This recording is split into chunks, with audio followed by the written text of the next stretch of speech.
আলমো sir আসেন। নমস্কার sir. ধন্যবাদ স্যার। Good morning sir.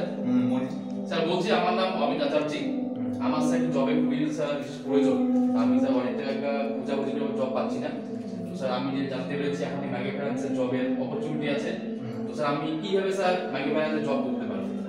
কিভাবে আমাদের কোয়ালিফিকেশনের উপর বেস করে আমি জব পেতে পারি? আচ্ছা, দেখেন এখানে তো অনেক ছেলে মেয়ে বায়োডাটা দিয়ে যাচ্ছে, ঠিক আছে, কিন্তু এখানে অ্যাকচুয়ালি আপনাদের যে যোগ্যতা, ঠিক আছে, আপনাদের যে পড়াশোনা গ্রাজুয়েশন কমপ্লিট করেছে এর উপর ভিত্তি করে কিন্তু ফাইন্যান্সের জবগুলো হয়, ঠিক আছে। ফাইন্যান্সের জব করতে গেলে অ্যাকচুয়ালি আপনাদের এখানে টাকা পয়সা কোনো লাগে না, ঠিক আছে। আপনাদের যোগ্যতায় আপনারা এখানে কোয়ালিফিকেশনে আপনাদের এখানে কিন্তু জব হয়। অনেক ছেলে মেয়ে আছে যারা এখনো ধরেন টাকা পয়সা দিয়ে ঘুরতেছে, যারা এখনো জব পাচ্ছে না।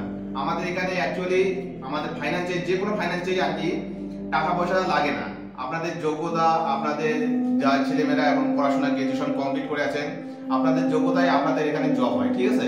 অ্যাকচুয়ালি আপনাদের এই মাইক্রো ফাইন্যান্সে জব করতে গেলে ফার্স্ট টাইম আপনাকে নিজেকে স্মার্টলি হতে লাগবে, ঠিক আছে, কারণ আপনার ফেজের উপরেই কিন্তু এই জবটা হয়, ঠিক আছে।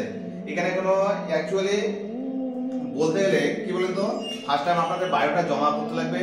বায়োটা জমা দেওয়ার পর এখান থেকে আমাদের যে ডিএম স্যার আছে, আমার যে এরিয়া ম্যানেজার স্যার আছে, ওনারা এখান থেকে আপনাদের কল করে দেবে।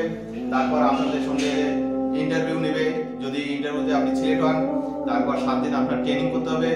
আপনি ট্রেনিংয়ে যদি সিলেক্ট হয়ে যান, তারপরে এখানে আপনাদের অ্যাকচুয়ালি জব ফাইন্যান্সে চাকরি হয়ে যাবে। এতটুকুই।